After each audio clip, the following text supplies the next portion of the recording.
ప్రస్తుతం జరుగుతున్న రాజకీయ పరిణామాలపై వైఎస్ఆర్సీపీ కేంద్ర కార్యాలయంలో పార్టీ నేత ఉమారెడ్డి వెంకటేశ్వర్లు మీడియాతో మాట్లాడుతున్నారు. లైవ్ చూద్దాం. సభ్యుడు రామకృష్ణారెడ్డి గారు హెలిక్ డిజిటల్ ఫోరెన్సిక్ లిమిటెడ్ బాంబేలో ఈ ఒకసారి ఫోరెన్సిక్ టెస్టులు చేయించి దాన్ని ఇది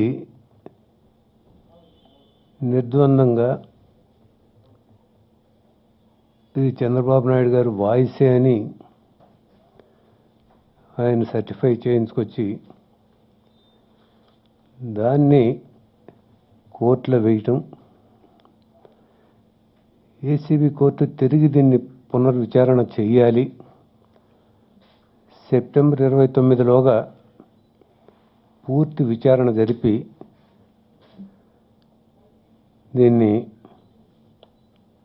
కోర్టులో ఛార్జ్షీట్ ఇవ్వాలి అని చెప్పిన తర్వాత ఇది ఒక సంచలనమైన వార్తగా తయారైంది. పైగా ఈ ల్యాబొరేటరీ కూడా ఎవరు ఎన్ని చెప్పినా కూడా గవర్నమెంట్ ఆఫ్ ఇండియా అక్రిడిటెడ్ ల్యాబొరేటరీయే. ఇదేదో ప్రైవేట్ ల్యాబొరేటరీ, దీనికి ఏమీ లోకల్ స్టాండింగ్ లేదు అని చెప్పేటువంటి ల్యాబొరేటరీ కాదు, అక్రిడిటెడ్ ల్యాబొరేటరీ. ఇది ఈ పరిణామం జరిగిన తర్వాత ముఖ్యమంత్రి గారిని మీడియా ప్రశ్నిస్తే చాలా లైట్గానే చెప్పాడు, దానిలో ఏముంది దాని మీద రియాక్ట్ కావటానికి, అదైతే అడ్వకేట్స్ చూసుకుంటారు అని చాలా తేలిగ్గానే దాన్ని తీసి పారేశారు. ఒకవేళ వాస్తవంగా దీనిలో ఏమీ లేదు అని కనుక నిజంగా అనుకుంటే ఆశ్చర్యకరమైన పరిణామం ఏంటంటే ఈరోజు ముఖ్యమంత్రి గారు ఈ హైకోర్టులో లంచ్ మోషన్ దీని మీద ఒక క్వాష్ పిటిషన్ లాంటిది ఫైల్ చేశారు. అంటే ఈ విచారణని ఆపేయాలి, సెప్టెంబర్ 29వ తారీఖు వరకు విచారణ చేసి వివరాలు కోర్టు సబ్మిట్ చేయాలనే ప్రాసెస్ మొత్తాన్ని ఆపమనమని ఇవాళ లంచ్ మోషన్ను మూవ్ చేశారు. దీంతో బహుశా రాష్ట్ర వ్యాప్తంగా వాళ్ళు అనుకున్నటువంటిది, మేము కూడా బలంగా నమ్ముతున్నది ఏంటంటే దీనిలో ఏమీ లేకపోతే ముఖ్యమంత్రి గారికి ఇబ్బంది కలుగుతుంది అని అనుకోకపోతే ఈ లంచ్ మోషన్ మూవ్ చేయాల్సిన ఆవశ్యకత ఎందుకు వచ్చింది అని. కాబట్టి ఆయనే దీన్ని నిర్ధారిస్తున్నాడు, ఇది ఒక సీరియస్ టర్న్ తీసుకుంటుంది అని. ఇది నిన్న ఆయనకి మీడియా చెప్పినట్లు దానిలో ఏముంది అన్నంత తేలిగ్గా ఉంటే క్వాష్ పిటిషన్ వేయాల్సిన అవసరం లేదు, లంచ్ మోషన్ మూవ్ చేయాల్సిన అవసరం అంతకంటే లేదు. కాబట్టి ఇది ఒక సీరియస్ ఇష్యూ. ముఖ్యమంత్రి గారికి ఇబ్బందికరమైన పరిస్థితి వస్తుంది అనేటువంటిది ఈరోజు లంచ్ మోషన్ మూవ్ చేయడంతో ఆయనే నిర్ధారించాడు. ఒకవేళ గతంలో దీని మీద చాలామంది ఆ వాయిస్ ఆయనది కాదు అని చెప్పిన వాళ్ళు ఉన్నారు. ఆ వాయిస్ దాన్ని చెప్పాలని ఒక కట్ అండ్ పేస్ట్ మెథడ్ ఉపయోగించి ఎక్కడెక్కడో మాట్లాడిన మాటలు అవన్నీ తీసుకొచ్చి పొందుపరిచేదో చేశారని వ్యాఖ్యానం చేసిన వాళ్ళు ఉన్నారు.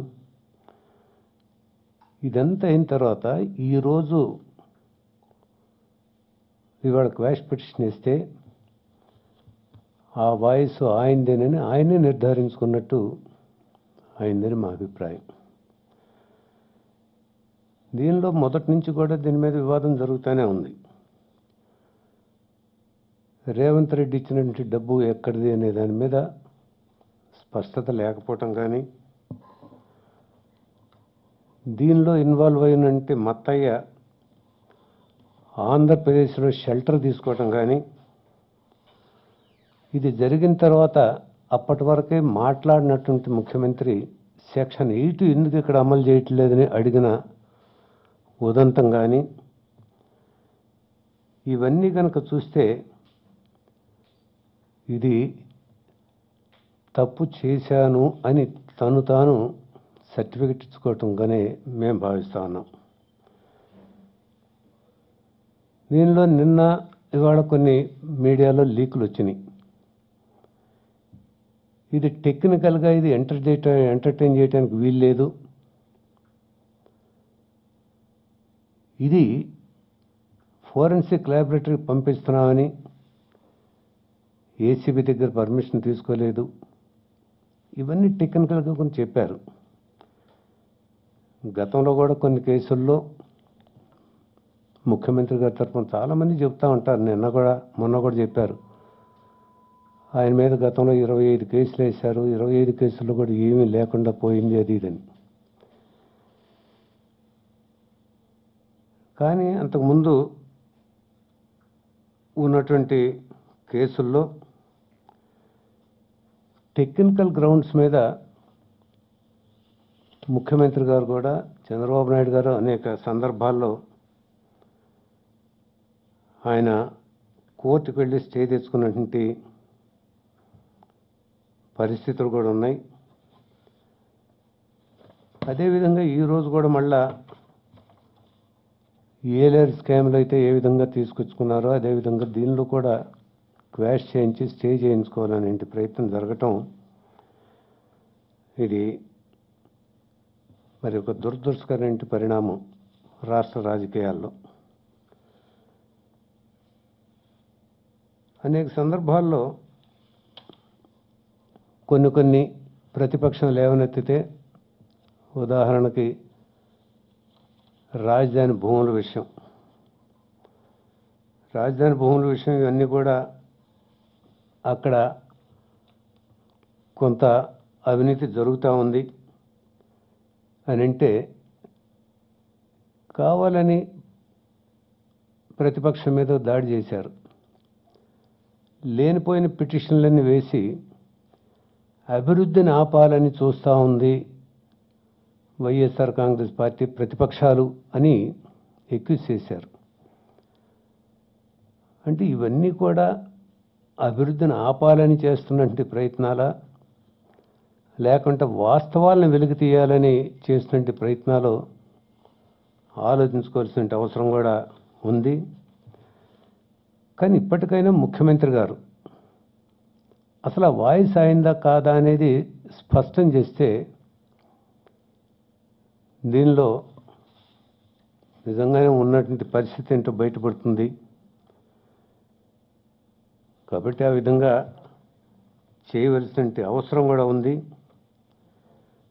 దీని టెక్నికల్ గ్రౌండ్స్ వెతుక్కునే కంటే వాస్తవ పరిస్థితులు బయటకు వస్తాయనే బెంగ ఆయన ఆ విధంగా మరి వెనకబడి తరుగుతున్నాయనేది కనపడతా ఉంది. కాబట్టి ఈ స్క్వాష్ పిటిషను ఈరోజు వేయటం అనేది ఇవాళ ఉన్నటువంటి ఇష్యూని ఏదో విధంగా తప్పుదారి పట్టించాలి, దాని నుంచి తప్పుకోవాలనే ప్రయత్నం తప్ప రెండోది కాదు. ఇది బహుశా మాకైతే పూర్తి నమ్మకం ఉంది, హైకోర్టు ఈరోజు క్వాష్ పిటిషన్ మీద తీసుకునే నిర్ణయం అది పూర్తి న్యాయబద్ధంగానే ఉంటుందని మేము అనుకుంటా ఉన్నాం.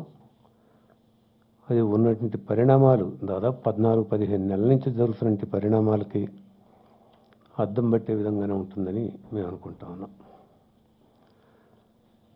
ఇంకోటి రెండో ఇష్యూ, ఈ 2-3 రోజుల నుంచి రాష్ట్రానికి ప్రత్యేక హోదా అనే విషయంలో మీడియాలో అనేక లీకులు వస్తూ ఉన్నాయి. మీడియాలో లీకులు ఇప్పించి వాటి ద్వారా పారదర్శకత లేకుండా చూసే కంటే ఈ ప్రత్యేక హోదా ప్యాకేజ్ అనే ఇష్యూలో సుజనా చౌదరి గారు, వెంకయ్య నాయుడు గారు వీళ్ళంతా అరుణ్ జైట్లీ గారితో కలిసి అమిత్ షా గారి దగ్గరికి వెళ్ళి, ఓ పార్టీ అధ్యక్షుడి దగ్గరికి వెళ్ళి చర్చించడం, దాని తర్వాత ఏమి చర్చించారో వాళ్ళు నేరుగా మీడియాకి చెప్పకుండా, సుజనా చౌదరి గారు అయితే మేమేదో ప్రత్యేక హోదా విషయంలో మేము వెళ్ళామని అంటాం. దాని తర్వాత ఇమీడియట్గా ఇక్కడ హైదరాబాద్ వచ్చి గవర్నర్ గారిని కలిసి, గవర్నర్ గారి దగ్గరికి ఎందుకు వెళ్ళారంటే ఈ ప్రత్యేక హోదా విషయం బ్రీఫ్ చేద్దామని వెళ్ళామని అంటాం.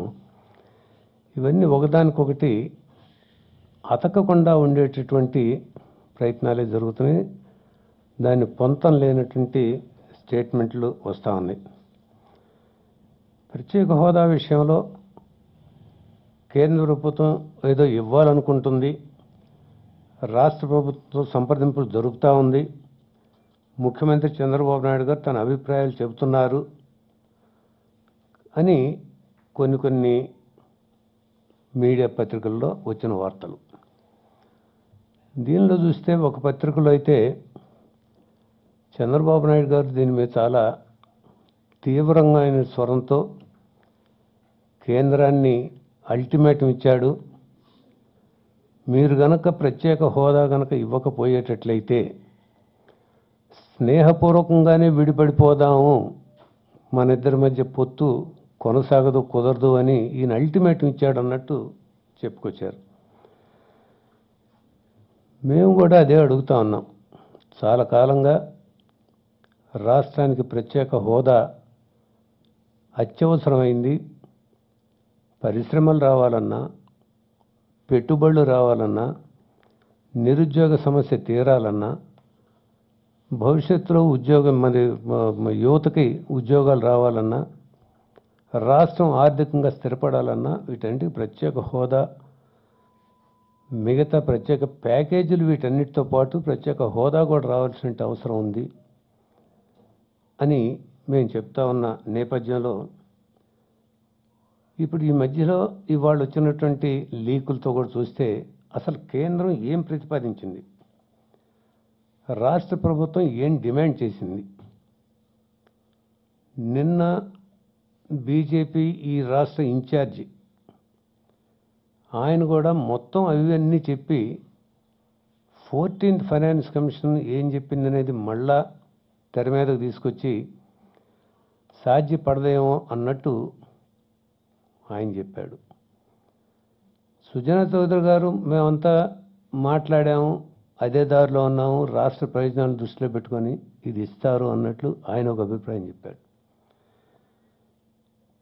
ఇన్ని విషయాలు చెప్పే కంటే ఇది కేవలం తెలుగుదేశం పార్టీ, బీజేపీ పార్టీల మధ్య ఉన్నటువంటి సమస్య కాదు. ఇది ఈ రాష్ట్ర భవిష్యత్తుకు సంబంధించినటువంటి విషయం, ఈ రాష్ట్ర ప్రజల ప్రయోజనాలకు సంబంధించిన విషయం. కాబట్టి దీనిలో పారదర్శకంగా ఉండమని మాత్రం మేము ప్రభుత్వాన్ని డిమాండ్ చేస్తూ ఉన్నాం. మీరు ఎక్కడెక్కడ ఏమేమి మాట్లాడారో దానికి నోట్ ఇస్తూ ఉండండి. మేము ఇది మాట్లాడేది వాళ్ళు చెప్పారు, ప్రభుత్వం తరపునే మీరు పారదర్శకంగా కనుక వెల్లడిస్తూ ఉంటే దీనిలో వాస్తవాలు తెలిస్తే కానీ మభ్యపెట్టే విధంగా అతను మాట్లాడి మభ్యపెట్టే విధంగా లీకులు ఇచ్చి మేమైతే తీవ్రంగా ప్రయత్నం చేస్తున్నాం, వాళ్ళు కలిసి రావట్లేదు అనేటటువంటి అటువంటి ప్రయత్నం మాత్రం ఈ రాష్ట్రానికి మంచిది కాదు. ప్రతిపక్షాలన్నీ కూడా మీ వెనక ఉన్నాయి, అందరం కలిసి చేద్దామని అనేక దఫాలు చెప్పారు. అవసరం వస్తే అఖిలపక్షం వెళ్దామని చెప్పడం జరిగింది. 2 సార్లు ఆంధ్రప్రదేశ్ అసెంబ్లీలో ప్రత్యేక హోదాను గురించి, దాని ఆవశ్యకతను గురించి, దాని తీర్మానాలు, ఏకగ్రీవ తీర్మానాలు ఇవన్నీ కూడా జరిగినాయి. ఇన్ని జరిగినా కూడా ఇవాళ ప్రభుత్వం పారదర్శకంగా జరుగుతున్నటువంటి విషయాలు ప్రజల ముందుకు తీసుకురాకపోవడం, దీని వెనక ఉన్నటువంటి రాజకీయం ఏమిటనేది అర్థం కావట్లేదు. ఇది లీకులు ఎందుకండి? ఇంకా మేము గట్టిగా వాళ్ళు వాదించారు, అల్టిమేటం ఇచ్చారని కొన్ని పత్రికల్లో లీకులు వచ్చే కంటే మేము ప్రభుత్వం మీద గట్టిగా చెప్పాం, అల్టిమేటం ఇచ్చాం, ఈ విధంగా అయితే మాత్రం ఈ పొత్తు కుదరదు, అపహాస్యం పాలవుతాం అన్నా అనేది మేము చెప్పామనే మాట ప్రభుత్వం కనుక చెప్తే బాగుండేది. కేంద్ర ప్రభుత్వం ఇది ఒక హక్కుగా ఏపీకి ఇవ్వాల్సిన ప్రత్యేక హోదా సంబంధించి 2.5 ఏళ్లుగా జరుగుతూ ఉంది ఈ డ్రామాలు. ఒకరోజు 2 రోజులు కాదు, చాలా కాలం మభ్య పెట్టారు. ఇదిగో ఇస్తున్నామని. ఇదేమైనా సంజీవని కాదు అని అంటూ నీరు గార్చడానికి ప్రయత్నం చేశారు. ఇన్ని చేసినా కూడా అది విభజన సమయంలో చట్టంలో ఉందా లేదా, లేకుంటే రాజ్యసభలో హామీల వరకే పరిమితమైందా, ఆనాటి ప్రధానమంత్రి హామీలైనా కూడా నెరవేర్చుతామని ఇన్ని చెప్పి ఈరోజు దీని విషయంలో ఎక్కడ కూడా పారదర్శకత లేకుండా లీకులతోనే చేస్తూ అక్కడేమో బీజేపీ అధ్యక్షుని కలుస్తారు, ఇక్కడేమో రాష్ట్ర గవర్నర్ కలుస్తారు. ఎందుకు కలిసారు, ఏం మాట్లాడారంటే ప్రత్యేక హోదాను గురించి మాట్లాడాము, ఈ రాష్ట్ర అభివృద్ధిని అంటారు. వివరాలు ఎందుకు ప్రజల ముందు ఉంచలేకపోతున్నారు? దీనిలో ఇక్కడ ఈ రాష్ట్ర ప్రభుత్వం యొక్క బలహీనత ఏమిటి, ఎందుకు చెప్పలేకపోతా ఉంది వాస్తవాలు అనేది మాత్రం మేము గట్టిగా ఇచ్చేస్తున్నాం. ఇప్పటికైనా మేము డిమాండ్ చేసేది, ఇవాళ ఆనాడు అక్కడ అమిత్ షా గారి దగ్గర చర్చలు ఏం జరిగినాయి, అందుట్లో దేశ ఫైనాన్స్ మినిస్టర్ జైట్లీ గారు, కీలకమైనటువంటి మంత్రి వెంకయ్యనాయుడు గారు, సుజనా చౌదరి గారు, వీళ్ళందరూ ఏం చర్చించారు, మీరు పూర్తి వివరాలు బయట పెట్టండి. అట్లానే ఇక్కడికి వచ్చి గవర్నర్ గారితో ఏం మాట్లాడారు మీరు బయట పెట్టండి. ఇది లేకుండా ప్రజల్ని మభ్య పెట్టే విధంగా మాత్రం మీరు ప్రయత్నం చేయొద్దని మేము డిమాండ్ చేస్తా ఉన్నాం. అట్లానే రాష్ట్రానికి ఖచ్చితంగా మీరు ఇచ్చి తీరాల్సిన ప్రత్యేక హోదా, తద్వారా నిధుల్లో వచ్చే ప్రయోజనాలు, ప్రత్యేక హోదా ఉన్న 11 రాష్ట్రాలకు ఇచ్చినట్లుగానే పారిశ్రామిక రాయితీలు ఇవ్వాల్సిన ఆవశ్యకత, ప్రత్యేక హోదా ఉన్న 11 రాష్ట్రాలకు ఇచ్చిన ప్రతి ఒక్క పన్ను రాయితీ ఈ రాష్ట్రానికి కూడా ఇవ్వాల్సిన ఆవశ్యకత ఉంది. ఎందుకని ఒక ప్యాకేజీ అనే ఉద్దేశంతో మీరు ఏదో దాన్ని విడగొట్టి ఏదో చెప్పే కంటే మీరు ఇవన్నీ చేయాల్సిన అవసరం ఉంది. వీటితో పాటు 13వ షెడ్యూల్లో ఇచ్చినటువంటి హామీలన్నింటిని అమలు చేయాలి. పోలవరం ప్రాజెక్టు పూర్తిగా కేంద్ర ప్రభుత్వం ఖర్చుతో, అది నేషనల్ ప్రాజెక్ట్ అని మీరు అనౌన్స్ చేశారు, ఖర్చుతో కేంద్ర ప్రభుత్వమే నిర్మించాల్సిన ఆవశ్యకత ఉన్నది. ఇవన్నీ ఏ ఒక్కటి కూడా అరాకొరగా చేయకుండా పూర్తిగా అమలు చేయాల్సిన అవసరం ఉంది. ఏ ఒక్క అంశంలో కూడా రాజీ పడినా మీరు ఈ రాష్ట్రంలో ఉన్నటువంటి 6 కోట్ల ప్రజానీకానికి అన్యాయం చేసినట్టు అవుతారు. రాష్ట్ర భవిష్యత్తుకి కుంటు పడే విధంగా మీరు నిర్ణయాలు తీసుకున్నట్లు అవుతారు. కాబట్టి దీనిలో ఎక్కడ కూడా మీరు దాచిపెట్టకుండా, మరుగున పెట్టకుండా విషయాలన్నీ కూడా ఎప్పటికప్పుడు ప్రజానీకానికి తెలియదు. ఎందుకంటే ఇది ప్రజల్లో ఓ సెంటిమెంట్గా తయారవటం కాదు. ఏమవుతుంది రాష్ట్రానికి ప్రత్యేక హోదా, రాష్ట్ర భవిష్యత్తు ఏమవుతుందని ప్రతి వాళ్ళు గ్రామ స్థాయిలో చిన్న వర్గాల దగ్గర నుంచి పెద్ద వర్గాల వరకు అందరూ కూడా, మేధావులందరూ కూడా ఆలోచిస్తున్న విషయం. దీనిలో దాపరకం వద్దు, పారదర్శకంగా ఉండమని మాత్రం మేము డిమాండ్ చేస్తా ఉన్నాం.